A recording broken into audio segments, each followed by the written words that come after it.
I watched was A Simple Way to Break a Bad Habit, and it was presented by Dr. Judson Brewer, who is a psychiatrist, and he researches mindfulness techniques that effectively quell all kinds of cravings.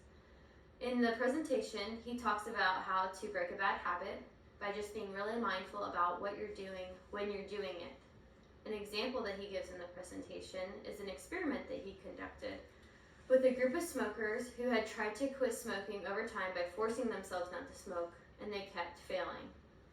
The only thing he told them was, give yourself permission to smoke as much as you want, but be mindful when you're doing it. Think about how the cigarette smells, how it tastes, how your body feels before, during, and after smoking. The majority reported back to him that they actually didn't like smoking, that it smelled gross, it tasted disgusting, and their bodies didn't feel good after smoking. Over time, they reported that the number of times that they smoked during a day went down until the urge to smoke completely went away and they quit. This applies to me because I actually practice eating mindfully, which is very similar to the smoking experiment. I was forcing myself not to eat certain kinds of food for years until I finally gave myself permission to eat all foods.